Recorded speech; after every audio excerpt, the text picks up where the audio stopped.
Hello, good evening, and a very warm welcome. It's been quite a long time. I couldn't take any free sessions for the YouTube, and at last I'm here. I'm back with another exciting session. We're going to learn a very important topic. This is Dr. MJ Wesley, and this topic is being greatly contributed by my inspiration, Dr. Sarah K, and who stood by me, and also I'm really thankful to her because she inspired me to basically start the Spaces Diaries. All right.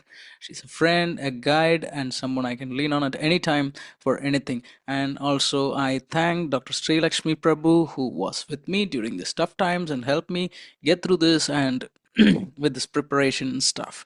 Okay, without wasting much time, we are gonna go ahead and start with the topic. Today we are gonna see about murmurs and heart sounds. So a lot of people have tough time getting through the cardiology station. So I want your attention for the next 30-40 minutes. I'm gonna just quickly review all the important heart sounds and as well as the murmur. So how to pass a cardiology station? First familiarize the basics. Listen to the murmur ample of times. All right, you may not be able to auscultate all the murmurs. The best thing I would suggest is use a good headphone, typical old style boom headphones, and then connect it to the system and put your stethoscope and place your stethoscope over the headphones and listen. You will have a feeling like as if you're really auscultating a patient. All right, then do not invent science. If you invent science, then you cannot go ahead and blame an examiner. I did really well. This examiner failed. That center is this, that. No, no, no, no. You don't invent science. That's a red flag. In cardiology, I've seen many people inventing science. Please don't do that. All right, then use a good stethoscope. Of course, you have to invest on that. A Littman cardiology, master cardiology, or classic 3, 4, whatever. Welch-Allyn, if you're eccentric, I used Welch-Allyn throughout. And never interpret a murmur in a breathing chest. Very important. This one is from Dr. Ritesh Bajaj. He used to tell, like, make the patient hold the breath and check the murmur. And always, even if you're Dr. House, timed with carotids. Otherwise, it's not gonna be possible. All right. With this, we are gonna see a couple of things about the first heart sound. So, what is a first heart sound? We call it S1. All right. S1 is the first heart sound. Okay. So, what you need to know about the first heart sound? The characters. The frequency is from medium to high. Duration is 0.14 seconds. That's more than enough. All right. I'm just going to tell you what exactly you need to know. The important thing you need to know about the first heart sound is what determines the first heart sound. All right. There are five things: one, two, three, four, five. First thing, the structural integrity of the AV valve. Okay. When the valve opens, it's silent. Otherwise, you'll get an opening snap. When the valve closes, you will get the sound. So, structural integrity, thickness, and the mobility of the leaflets matters a lot. Then the velocity of the valve closure. Okay. Then status of the ventricular contraction, how good the contractility is. All right. And the heart rate and the vibrating structures and the transmission characteristics, the thoracic cavity, the chest wall. If you're going to have an obese patient, it's going to be little difficult to get the sound transmitted to your stethoscope. All right. Now you need to know a couple of causes of a loud and a variable S1. All right. You should know what are the causes of the loud S1. Classically, you know, mitral stenosis, amyxoma, hyperkinetic states, exercise, MVP. All this can cause a loud S1. All right. All this can cause a loud S1. Then variable S1. What causes a variable S1? An AFib, atrial tachycardia, VT with AV dissociation, that is ventricular tachycardia, and Mobitz type 1 with AV dissociation. All this can cause typically a variable S1. When you get a variable S1, it will be very difficult to actually auscultate and get the murmur. So you just need to wait for a while, and then in between the irregularity, there will be a normalized rhythm will be there. During that particular point of time, you need to find out the murmur. That's what we do when we get a case of a mitral stenosis with atrial fibrillation. All right. So what are the other causes? Okay. What are the causes of the diminished S1? All right. Case of a severe MR, severe AR, calcified MS. Okay. Split. S1 can split like S2. Okay. We need not know that. I'll tell you about S2 split in detail. Okay, this is a loud S1 which you're gonna hear now.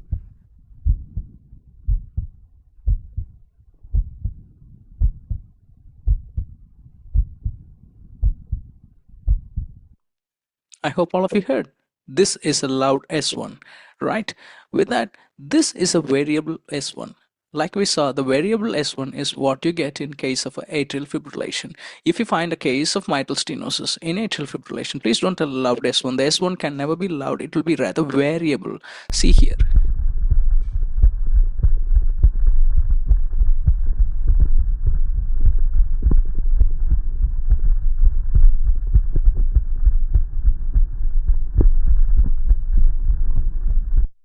This is a case of a variable S1. Now come to S2, the second hot sound. It's a high frequency sound and the duration is about 0.11 seconds. Okay, what is a normal physiological split of S2? Normally S2 splits. This is typically due to delayed P2 and early occurrence of the A2. Okay, normally S2 is typically A2, the aortic valve closure, pulmonic valve closure. Okay, normally the A2 occurs early and the P2 is delayed. As a result of that, there will be normal physiological split.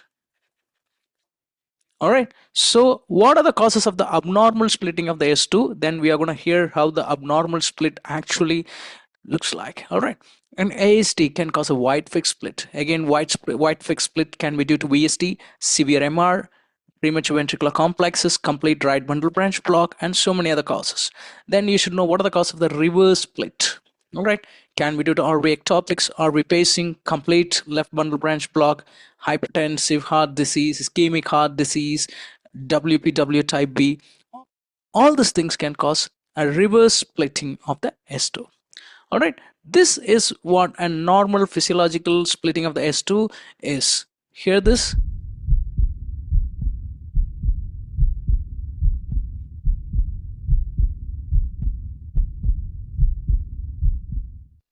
Use your stethoscope, put it on your sternal border. Okay, take a deep breath in and out. You can hear the normal physiological splitting. Please don't invent it as any kind of diastolic murmur or anything that will go against you.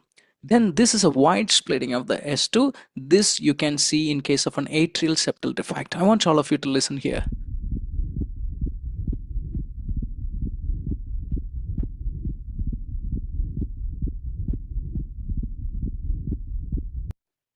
You can hear a flow murmur across the pulmonic valve in this.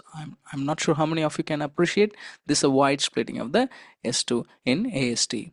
This is the ASD split. This is a normal split.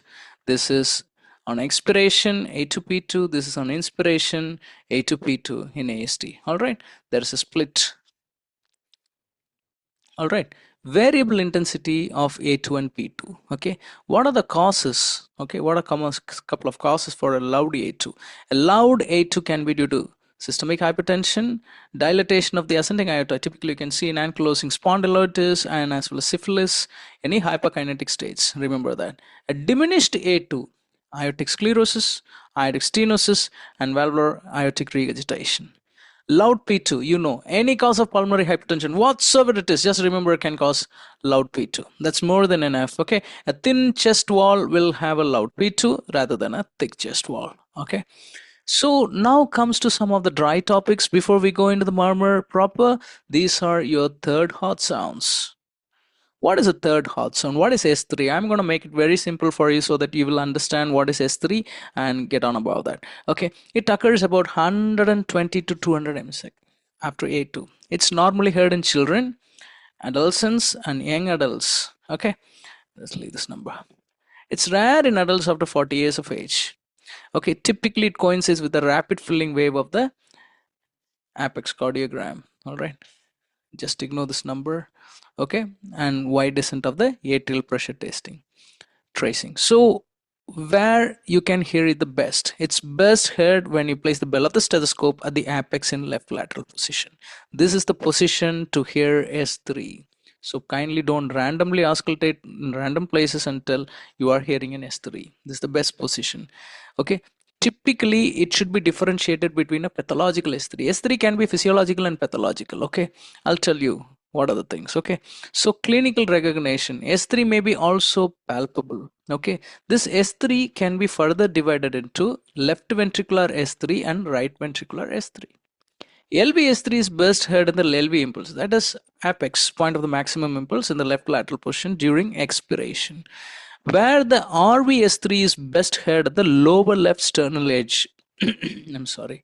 Okay, in supine position, and it is typically exaggerated during inspiration. Remember that. LVS3 apex left lateral, RVS3 in the lower left sternal edge in supine position. So any maneuver that increases the venous return can increase the intensity of the sound, thereby it improves the audibility of S3. What are those? Passive elevation of legs, a cuff, isotonic exercise, abdominal exercise, the release phase of the Valsalva maneuver. All these things together will increase the intensity of your S3. Remember that.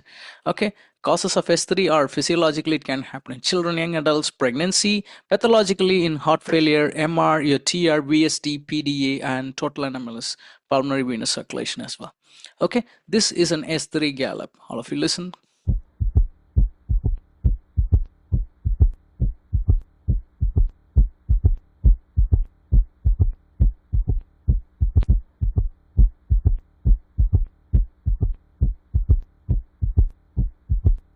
This is an S3 gallop. This is an S3 at the apex. S3 at the apex is a left ventricular S3. Please listen to this.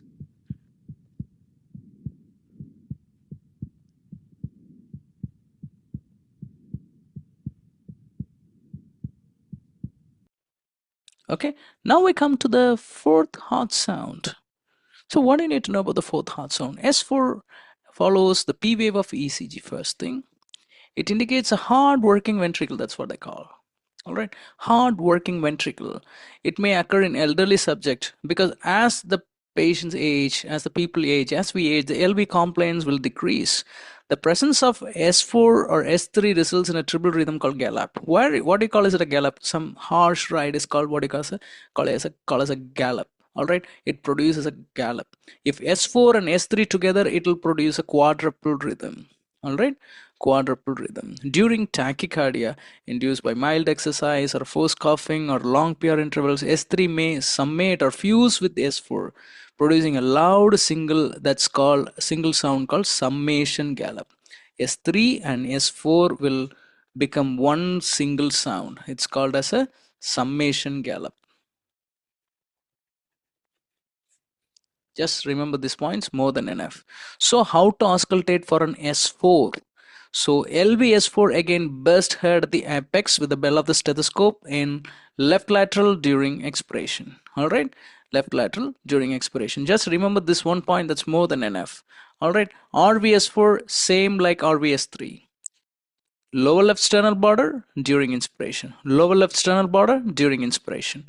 Okay, some correlates of the S4 are physiologically elderly more than 60 years of age, they can have S4. Pathologically in any hypokinetic state, AV fistulas, right? We have a lot of dialysis patient in basis examination, an acute MR, acute AR, TR, ischemic heart disease, heart block, everywhere you will get it. Okay, this is an S4. Okay, I want all of you to listen.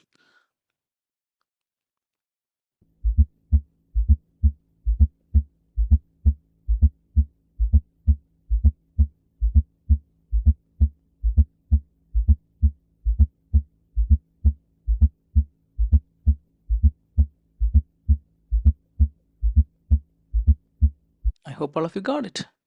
Then the next sound we need to know is a pericardial knock. It's due to sudden cessation of filling of the ventricle. Alright, it's best heard with the bell of the stethoscope in supine position along the left sternal border in rigid constrictive pericarditis. Okay, it's infrequently heard in the subacute cases of fibroelastic pericarditis. Remember, bell of the stethoscope, supine position along the left sternal border. Just remember that bell supine left sternal border. I'll show you how a pericardial knock looks like. Okay, this is the position of the pericardial knock. This is your S1 and S2 systole. It's a diastolic sound. Remember that? Now we are going to go ahead and listen to a pericardial knock. See here.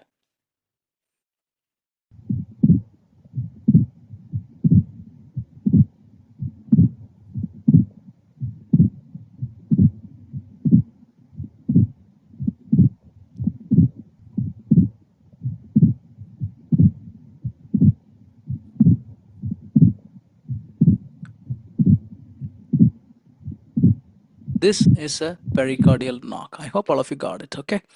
Then tumor plop. This is another sound if you're going to get a case like a myxoma. So what is a tumor plop? It's a high-pitched sound. It's due to mobile atrial myxoma. It occurs earlier than S3, occurs late than opening snap, often occurs with diastolic rumble. These 5 points I want you to remember. Quickly, I'm going to show you how it is. What are the characters? It's a high-frequency early diastolic sound heard in the left or right atrial myxomas. All right, left or right atrial myxoma. All right, so I'll just show you how a tumor plop looks like. See.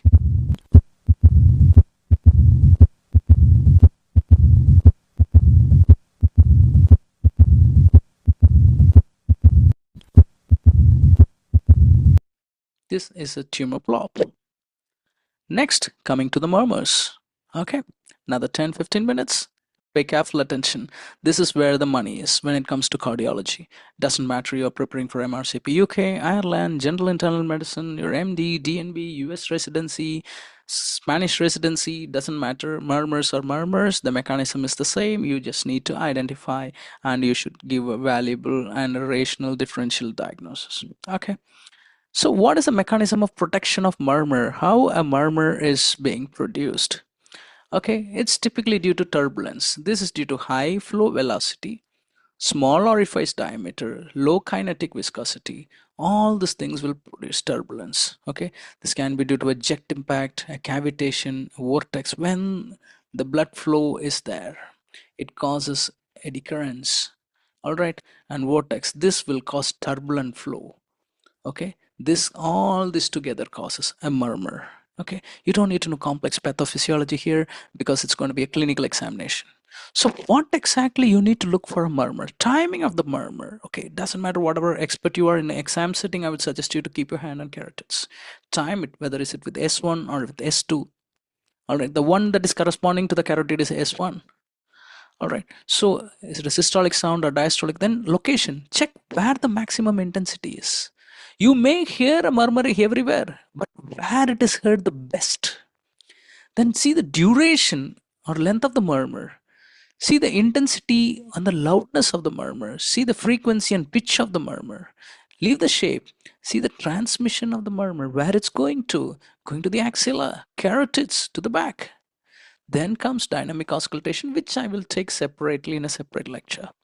So basics of the timing. Murmur begins with S1 and ends or before S2. At or before S2 is systolic. Murmur begins with S2, ends up before subsequent S1 is diastolic. A murmur begins in systole, continues without interruption to S2 on all parts of the diastole. It's a continuous murmur. All right, these are the three things. Without wasting time, important murmurs. First, ejection systolic murmur of an aortic stenosis. It's a crescendo decrescendo murmur. Crescendo, the sound goes from down to up, and decrescendo from up to down, the sound comes down. All right, murmur peaks in the mid or late systole and ends before the second heart sound. I'll show you. You're going to listen, you're going to watch the phonocardiogram as well.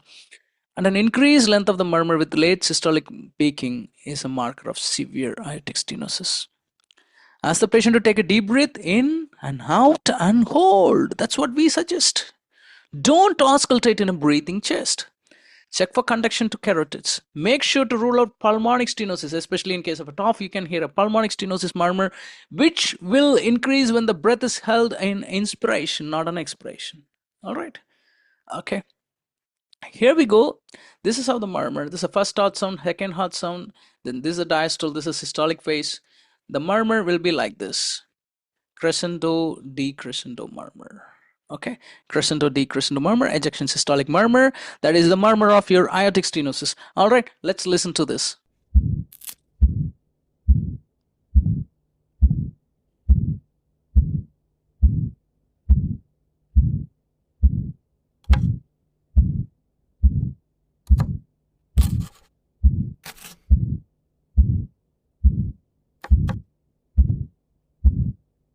This is an ejection systolic murmur. Here I want to tell you something called Gallaberdin phenomenon.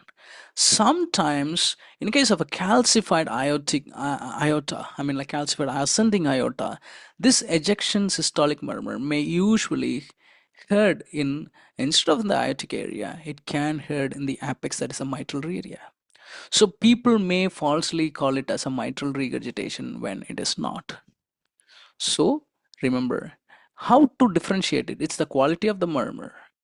Okay, aortic stenosis murmur, it's anyways going to be an ejection systolic. But whereas in mitral regurgitation murmur, which people may get confused with in Gallaberdin, is a pansystolic murmur. Okay, this murmur shape is going to be like this, S1, S2, where mitral regurgitation is a pansystolic murmur. All right, remember that. Then the pansystolic murmur of mitral regurgitation is the second murmur we are going to see. The PSM and the apex, it will conduct to the axilla. Let's listen to this. Like I said, this is the snapshot of mitral regurgitation murmur.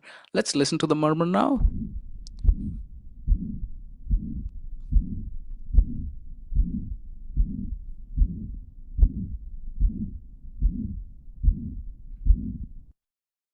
This is the murmur of mitral regurgitation. Then comes the murmur of VST. This murmur is shrouded in mysteries. Remember, when the defect is small, restrictive, and hemodynamically insignificant, then the murmur is loud. So when the murmur is loud in VST, you should consider, okay, the patient is doing well. Once the defect becomes big, or the development of pulmonary hypertension, Eisenmenger syndrome, then the murmur disappears. All right, that's the first ever concept I want you to know. Okay, many times this murmur can be misinterpreted as a tricuspid regurgitation murmur secondary to pulmonary hypertension, which develop in VST. But you should know what is a Cravello sign. The tricuspid regurgitation murmur increases with inspiration, where the VST murmur has nothing to do with any inspiration or expiration. It will be heard, a harsh murmur heard all over the precordium. All right, this is a pansystolic murmur heard all over the precordium. Small defect, louder the murmur. Okay, small muscular defect, there will be non-holosystolic murmur. Then as the defect becomes large, the murmur shape will change. Let's listen to the murmur of VST.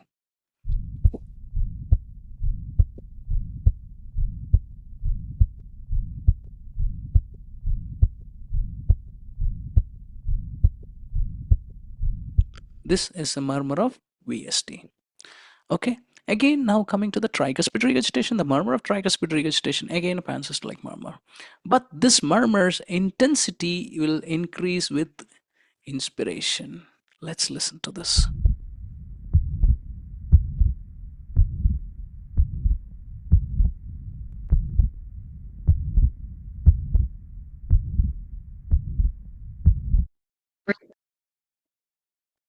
Hello, now we are going to see the last couple of murmurs.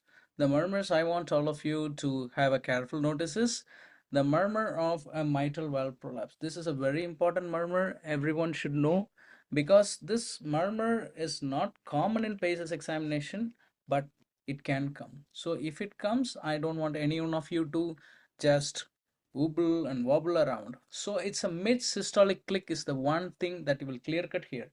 Remember, there can be a single click or there can be multiple clicks also. So when you hear multiple clicks, don't get panicked around. You're going to be absolutely fine. All right. So what we are going to do with the mitral valve prolapse, it can be single or multiple clicks. This multiple click is typically due to the tensing of the mitral valve apparatus as the leaflet prolapses into the left atrium. All right, and remember, anything that decreases the cardiac volume, that is standing position or Valsalva maneuver, will result in earlier click, and anything that increases the cardiac volume, like a squatting or a beta blockers will result in a click that is occurring later in the systole. All right, just I'll show you this. This is how it is. All right, okay, let's listen to this.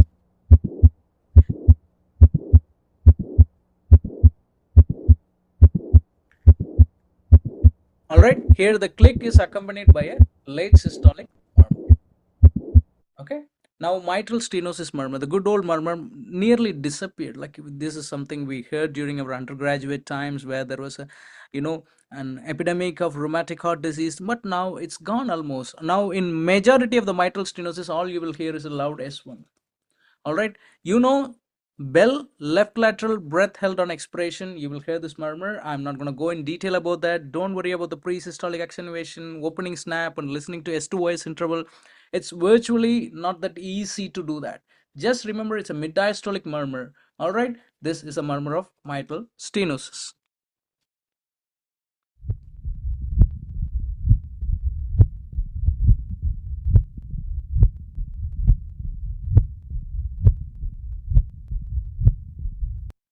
All right, now finally the murmur of the aortic regurgitation. It's a very important murmur. Okay, it's a high pitched airly diastolic decrescendo murmur. It's usually heard at the mid-sternal region or in the lower left sternal edge. It's best heard with the patient sitting forward and the breath held in expiration. Remember, a murmur of syphilitic aortitis leading to aortic regurgitation usually heard in the normal aortic area, not in the neo-aortic area. Sometimes in a severe aortic regurgitation, what happens? The jet from the regurgitation will hit the mitral valve, especially anterior mitral leaflet. This will result in a functional mitral stenosis leading to a mid-diastolic murmur in the mitral area called Austin-Flint murmur. So once you hear an Austin-Flint murmur, you should know it's a severe AR. You are dealing with a severe AR. All right. Listen to this murmur, early diastolic murmur of aortic regurgitation, leaning forward, breath held in expiration.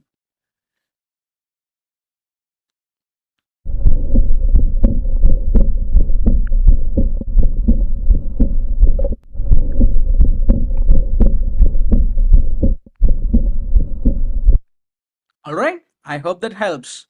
And that ends our short session on heart sounds and murmurs. I hope that helps. Thank you so much for tuning into us, and thank you so much for watching. Please like and share and subscribe.